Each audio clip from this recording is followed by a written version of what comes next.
Good evening everyone. तो आज हम सेल बायोलॉजी के अपनी सीरीज का दूसरा लेक्चर लेके आए हैं, ठीक है, जिसमें आज हम सेल से रिलेटेड जो हमने सेल में कुछ बातें की थी पिछले वीडियो में, उससे आगे कुछ चीज़ें और समझेंगे, ठीक है। तो आपको ये जो डायग्राम दिख रहा है ये एक टिपिकल प्लांट सेल का डायग्राम है, ठीक है, जिसमें कुछ मैंने अंदर कुछ पार्ट बना रखे हैं जिनमें कुछ कोई नाम मैंने लिखे हुए हैं। देखिए, जो सबसे बाहर वाली जो प्लांट सेल में जो सबसे बाहर वाली जो लेयर होती है उसको हम सेल वॉल कहते हैं। सेल वॉल के जस्ट अंदर की साइड जो आपकी मेम्ब्रेन होती है उसको हम सेल मेम्ब्रेन या फिर उसी का दूसरा नाम क्या है, प्लाज्मा मेम्ब्रेन, उसको हम प्लाज्मा मेम्ब्रेन कहते हैं। कुछ पार्टों के नाम मैं और लिख देता हूँ। जैसे ये जो आपको ग्रीन कलर का पार्ट दिखाई दे रहा है ये हमारा क्लोरोप्लास्ट है, ठीक है, दिस इज क्लोरोप्लास्ट। ये लाइसोसोम, ठीक है, लाइसोसोम। उसके बाद ये जो आपको पार्ट दिखाई दे रहा है ये है माइटोकॉन्ड्रिया, माइटोकॉन्ड्रिया, ठीक है। उसके बाद ये जो ब्लैक कलर का आपको स्ट्रक्चर दिखाई दे रहा है पूरा का पूरा, दिस इज न्यूक्लियस, ठीक है। न्यूक्लियस के अंदर का ये वाला पार्ट आपका जो है दिस इज न्यूक्लियोलस, ये न्यूक्लियोलस है, ठीक है। उसके बाद कुछ पार्ट और बचे हैं आपके। ये जो पार्ट है ये आपका इधर लिख देता हूँ, इसका पूरा नाम है एंडोप्लाज्मिक रेटिकुलम, मैं इसको शॉर्ट में लिख रहा हूँ ER, ठीक है, एंडोप्लाज्मिक रेटिकुलम। ये जो पार्ट दिखाई दे रहा है ये है आपका गोल्जी कॉम्प्लेक्स या गोल्जी बॉडीज भी इनको बोलते हैं हम, ठीक है, गोल्जी बॉडीज, ठीक है। और एक पार्ट आपको और बच गया, ये जो पार्ट है ये है वैक्यूल, ठीक है, CAOUL, वैक्यूल, ठीक है। तो अभी इसके अंदर और भी बहुत सारे पार्ट हैं, पर फिलहाल जो मेजर पार्ट है हमारे वो ये वाले हैं, ठीक है। एक बड़ा सा आपका वैक्यूल पाया जाता है, ठीक है, जिसके अंदर आपका वाटर भरा होता है, इसको हम वैक्यूल बोलते हैं। इसके बाहर की जो लेयर है इसको, ये बाहर की जो कवरिंग है इसको टोनोप्लास्ट बोलते हैं, ठीक है। कुछ चीज़ों के और नाम बता देता हूँ मैं आपको, जैसे कि लाइसोसोम, इसको suicidal bag of the cell बोलते हैं, है ना। उसके बाद न्यूक्लियस, इसको control unit of the cell बोलते हैं। माइटोकॉन्ड्रिया, इसको आपका power house of the cell बोलते हैं, ठीक है। और उसके बाद गोल्जी कॉम्प्लेक्स, ये आपके डिटॉक्सिफाई करता है चीज़ों को, है ना। और आपका जो एंडोप्लाज्मिक रेटिकुलम है इसको packers and movers of the cell बोलते हैं। क्लोरोप्लास्ट, इसको किचन ऑफ द सेल बोला जाता है, ठीक है। तो चलो ये तो बेसिक जानकारी है, ये शायद आप लोगों को पता भी होंगी, ठीक है। तो अभी मैं कुछ आपको एक्स्ट्रा नॉलेज देना चाह रहा हूँ, वो समझते हैं। देखिए, ये पूरा का पूरा हमारा सेल है। अभी ध्यान दीजिए जिन चीज़ों को मैं बता रहा हूँ आपको। तो अगर हम किसी सेल में से माइनस कर दें मतलब अगर सेल में से हटा दें, क्या अगर हटा दें हम उसका सेल वॉल, किसी सेल में से अगर हम उसका सेल वॉल हटा दें तो हमारे पास जो चीज़ें बच गई अब, ठीक है, मान लो ये पूरा का पूरा सेल है, इस सेल में से सबसे बाहर वाली जो कवरिंग है ये सेल वॉल, अगर मैं इसको हटा दूं तो बाकी जितना बचा हुआ पोर्शन है ये कहलाता है मेरा, एक सेकंड में कलर चेंज कर लेता हूँ, तो ये कहलाता है मेरा protoplast, this is called protoplast, ठीक है। सेल में से अगर आप सेल वॉल को निकाल दोगे तो जो पार्ट बचा है पूरा का पूरा वो कहलाएगा प्रोटोप्लास्ट, ठीक। चलिए, अब अगर इस प्रोटोप्लास्ट से हम लोगों ने अगर हटा दिया ये अंदर वाली कवरिंग जिसको हमने सेल मेम्ब्रेन या फिर प्लाज्मा मेम्ब्रेन कहा है, ठीक है, इस सेल मेम्ब्रेन को या प्लाज्मा मेम्ब्रेन को अगर ये अंदर वाला जो सेकंड वाला जो लेयर है इसको अगर मैं हटा दूं, ठीक है, इसको हम क्या कहते हैं, प्लाज्मा मेम्ब्रेन, या इसका एक और नाम क्या है, सेल मेम्ब्रेन, ठीक है, प्लाज्मा मेम्ब्रेन, MEMBRAN, ठीक है। प्लाज्मा मेम्ब्रेन को अगर मैं हटा दूं किस में से, प्रोटोप्लास्ट में से, जो ऊपर प्रोटोप्लास्ट बचा था इसमें से अगर हम प्लाज्मा मेम्ब्रेन को हटा दें तो आपका जो पार्ट बचेगा उसको हम कहते हैं प्रोटोप्लाज्म, ठीक है। तो कंफ्यूज नहीं होना, ये ऊपर वाला जो पार्ट है वो प्रोटोप्लास्ट है, ये प्रोटोप्लाज्म है, ठीक है। अब अगर हम इस प्रोटोप्लाज्म में से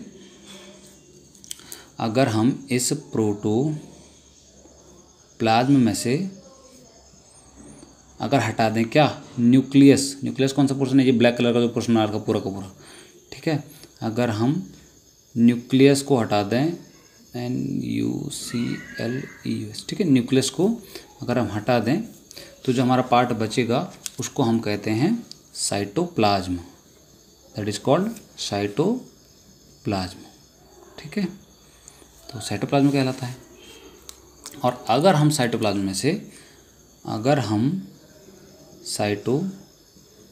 में से हटा दें किसको, इस सेल के अंदर के सारे ऑर्गेनेल जितने भी दिख रहे हैं आपको, चाहे माइटोकॉन्ड्रिया हो, एंडोप्लाज्मिक रेटिकुलम हो, ठीक है, लाइसोसोम हो या आपका क्लोरोप्लास्ट हो, ये बाकी सारे पोर्शन को अगर मैं हटा दूं, ठीक है, यानी कि मैं अगर साइटोप्लाज्म में से माइनस कर दूं सेल के सारे ऑर्गेनेल्स को,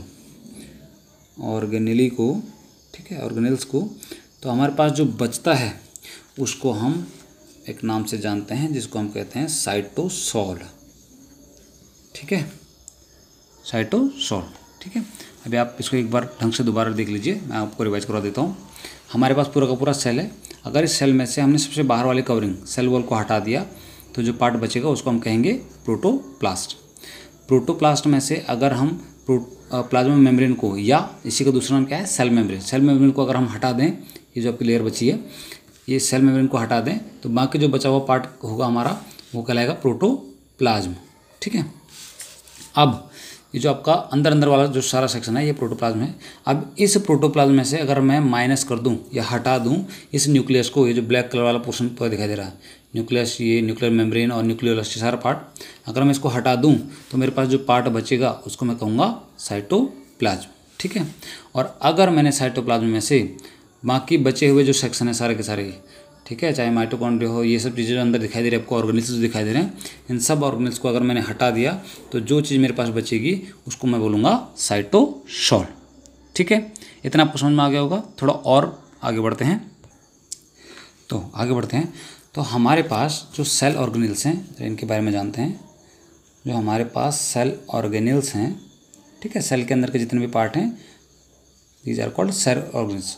तो जो सेल ऑर्गेनेल्स हैं ये दो तरह के हो सकते हैं। दो तरह के कौन से? एक हमारे पास ऐसे सेल ऑर्गेनेल जिनके पास कोई मेम्ब्रेन ही नहीं है।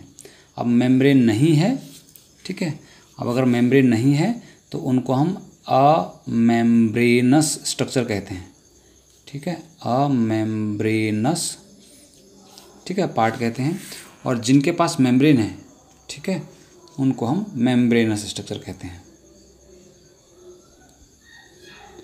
ठीक है, उनको हम मेम्ब्रेनस स्ट्रक्चर कहेंगे, ठीक। अब पहले समझते हैं कि हमारे पास सेल के अंदर ऐसे कौन से पार्ट हैं जिनके पास अपने कोई मेम्ब्रेन ही नहीं है, उनके बाहर से कोई कवरिंग ही नहीं है।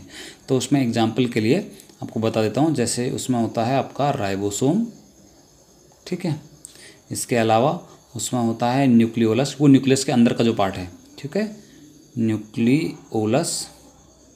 इसके अलावा उसमें होते हैं एनिमल सेल में एक पाया जाता है पार्ट जिसको हम बोलते हैं सेंट्रोसोम, ठीक है। ये जो सेंट्रोसोम है ये केवल एनिमल सेल में प्रेजेंट होता है भाई, ठीक।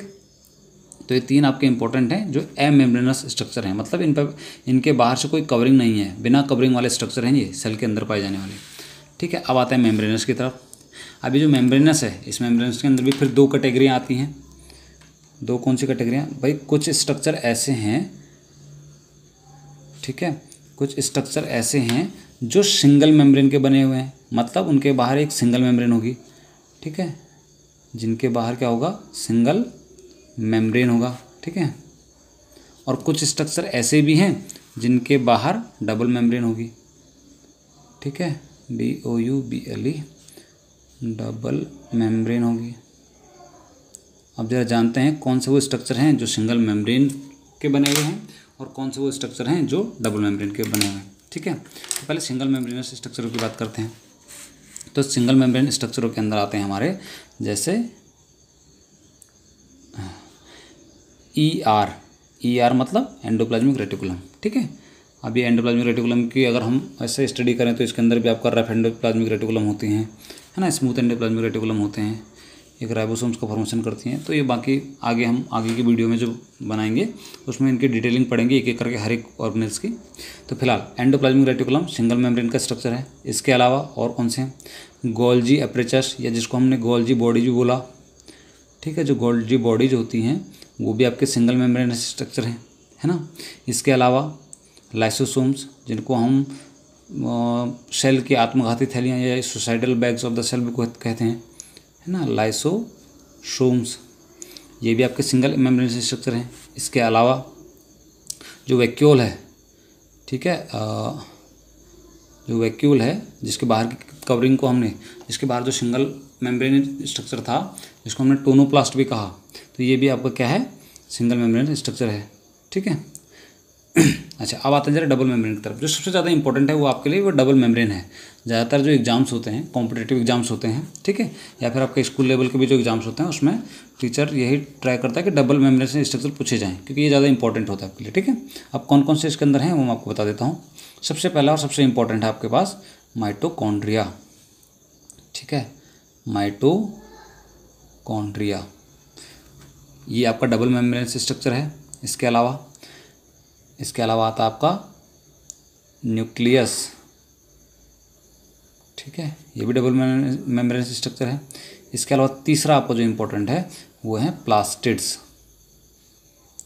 ठीक है, प्लास्टिड्स। और एक चीज़ इंपॉर्टेंट और ध्यान रखना है आपको, ये जो प्लास्टिड्स हैं ये केवल और केवल पाए जाएंगे प्लांट सेल में, ओनली इन प्लांट सेल। ये किसमें पाए जाएंगे, प्लांट सेल के अंदर, ठीक है। चलो एक काम करते हैं, थोड़ा सा इस प्लास्टिड को मैं और थोड़ा सा डिटेलिंग बता देता हूँ इसका, ठीक है। देखिए ये जो प्लास्टिड्स हैं, जो प्लास्टिड्स होते हैं ना, वैसे तो हमने सारे सेल ऑर्गेनेल्स को हम पढ़ेंगे, इनको वीडियो कवर करेंगे इनके ऊपर, एक हर एक के ऊपर, ठीक है, डिटेल में। पर फिलहाल मैं थोड़ा सा प्लास्टिड्स के बारे में बता दे रहा हूँ क्योंकि इंपॉर्टेंट है। देखिए प्लास्टिड्स प्लांट सेल में 3 तरह के हो सकते हैं, और शायद आपने ज़्यादातर लोगों ने ये पढ़े भी होंगे, 9th-10th लेवल पर आते हैं ये थोड़ा बहुत, ठीक है, आपने पढ़े होंगे। तो इसमें एक आता है आपका क्लोरोप्लास्ट, जिसको हमने अभी थोड़ी देर पहले देखा भी था सेल के अंदर, जिसको मैंने किचन ऑफ द सेल भी कहा था, ठीक है। तो ये क्लोरोप्लास्ट है। इसके अलावा क्रोमोप्लास्ट होता है एक, क्रोमोप्लास्ट, और तीसरा जो आपका पार्ट है उसको बोलते हैं हम ल्यूकोप्लास्ट, ठीक है, दैट इज कॉल्ड ल्यूकोप्लास्ट। और जैसे मैंने कलर से रिप्रेजेंट किया ना, तो ये आपका क्लोरोप्लास्ट जो है ये ग्रीन कलर का ही होगा। किस कलर का होता है ये, ग्रीन कलर का। जो क्रोमोप्लास्ट है ये आपके कलरफुल पार्ट होते हैं, जैसे प्लांट के आपके फ्रूट्स हैं, ठीक है, जब पक जाते हैं अलग अलग कलरों के दिखाई देते हैं। इसके अलावा जो फ्लावर्स हैं उसके पेटल्स जो हैं आपके अलग अलग कलरों के दिखाई देते हैं ना। तो ये आपका कलरफुल जो पार्ट होते हैं, कलर्ड पार्ट जो होते हैं प्लांट में, उसमें ये क्रोमोप्लास्ट पाए जाते हैं। ल्यूकोप्लास्ट, ये ल्यूकोप्लास्ट हैं आपके जिनमें कोई भी कलर नहीं होता, मतलब ये कलरलेस है, ठीक है, दीज आर कलरलेस प्लास्टिड्स होते हैं, ठीक है। वैसे अगर थोड़ा इसको और डिटेल में लेके चलूँ, है ना, अगर इसको और डिटेल में लेके चलूँ तो इस ल्यूकोप्लास्ट के भी फिर 3 पार्ट होते हैं। अब आप पढ़े रहे हैं तो थोड़ा इसको भी जान ही लीजिए, है ना। इसके भी 3 पार्ट होते हैं, जिसके अंदर हमारा अमाइलोप्लास्ट एक, इसके अलावा एल्यूरोप्लास्ट, और तीसरा जो होता है हमारा वो होता है इलाइलोप्लास्ट। तो ये क्या क्या काम करते हैं, जो ये आपका अमाइलोप्लास्ट है ये करता है स्टोरेज